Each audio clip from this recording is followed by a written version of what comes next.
Howdy y'all. Hey, if you've ever had to winterize a house, you may need a little tool like this. This is something that can help you turn off your city meter.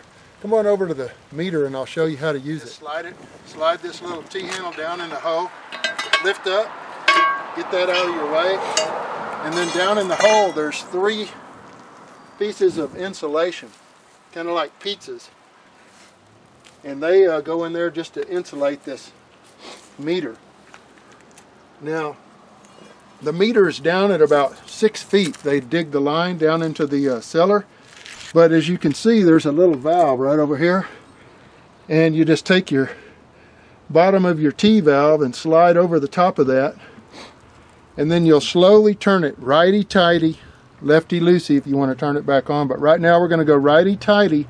There's a place they can put a lock through there that'll lock you out, but you want to go all the way tight hard so that it physically is tight, so no water bleeds through the valve. Be sure and put your little manhole cover back on. Alright, now let's go back down in the cellar. Alright, here we are in the cellar now, and I'm going to keep this little tool for turning off the meter right behind the door in the cellar. It's always important that your homeowner knows where that's at in case they have an emergency and need to shut off their water. But if you'll look here, this is where the city supply comes in, where this red handle is.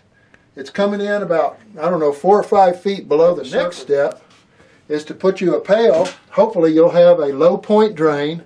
This blue one is for the water low point drain. And any water that's been standing in this pipe can be released, and if some of the other pipes are in the house, they can let some of that water out as well. So we're going to lefty-loosey to open this up and let out any water that is inside the pipe. Next, I'm going to close off the water supply valve and get it nice and tight so that no water can bleed into the system. Now the next step will be to empty the hot water heater, but we don't really want to keep the hot water heater running, so we're going to take the gas valve. See how it's in line with the pipe? It's allowing the gas to go through there now. We're going to turn it so that it's perpendicular. So now it's going across the pipe, and that cuts off the gas. Now I could hear that the pilot light went out. Now we also want to turn the hot water heater off. It's in the on mode, so it's got a little arrow facing that way. You may need to get a little light to be able to see the arrow, but we're going to turn it so that it also is now perpendicular to this pipe, so no gas is coming into this at all. We're going to drain the hot water heater, and the homeowner has chosen to leave a little hose hooked up to the drain over here, and he's got a little sprayer that keeps dirt daubers from getting into the pipe. It'll just need to be removed. And now you'll need a bucket, and put the end of the hose down in the bucket, and then you'll be able to just open this little valve right over here. Lefty-loosey to open the valve, and you can see that water is going to start coming out into the bucket. Now to help the water come out, there's a little pressure relief valve right up here. You want to open that pressure relief valve by lifting this up, which lets air into the top of the water heater.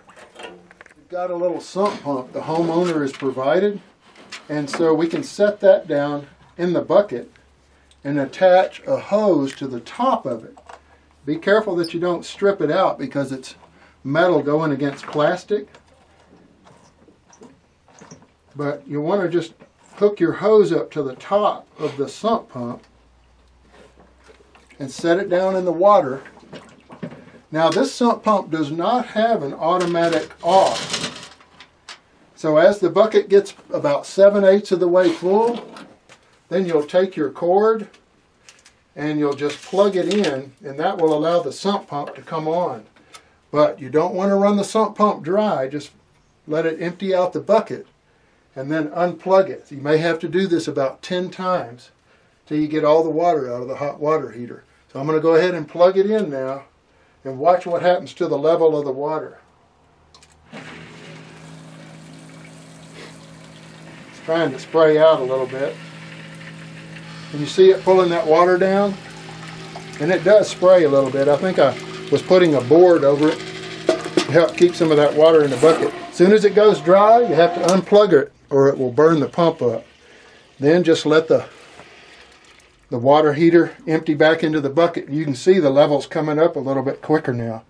Okay, once no more water is coming out of your hot water heater, then you should probably go ahead and just put some kind of cap back on your hose so wasps don't get in there and build a nest. So you want to make sure that this is closed before you power up your system. And then go ahead and turn this little nozzle back down, because that's your pressure relief valve.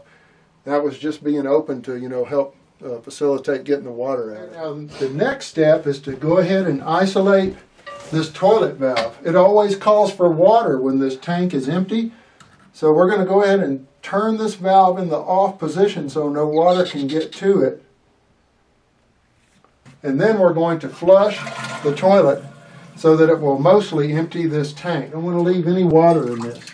So we'll get that and then just empty it out into your sink or a bucket, whatever you got. The toilet, and we've drained the tank, is we're going to go ahead and we're going to take the water out of the bowl. That looks like it got it all.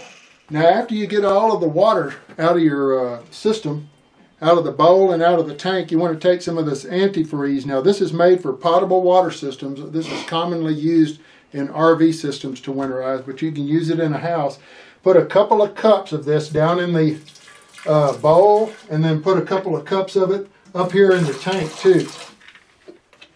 Okay, I've got a pneumatic hose here. One end will go to the pressure of the tank at 40 psi, but the other end, it's got a little washer in here. This is a female hose fitting, and it will go on any spigot. Then you'll take the other end, the pneumatic hose end, and you'll put it into your compressor. And as I mentioned, you want this to go no higher than 40 psi on the outlet pressure.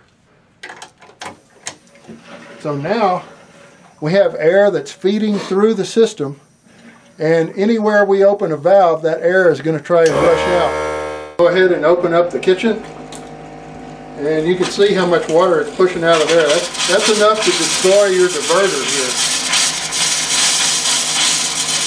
Be sure you do the hot side and the cold side. You want to go around to each one of your sinks, your bathroom and just make sure you're getting all the water out. When only air is coming out, and you want to go around to each one about 2, maybe 3 times and make sure that's all you're getting out. Your hot side and your cold side. You also want to take your antifreeze, and this is for potable water systems, and put about a cup in each P-trap, so that the P-traps won't freeze up. You want to make sure you don't overlook your bathtub drain. Be sure and get some antifreeze down inside that P-trap in your bathtub.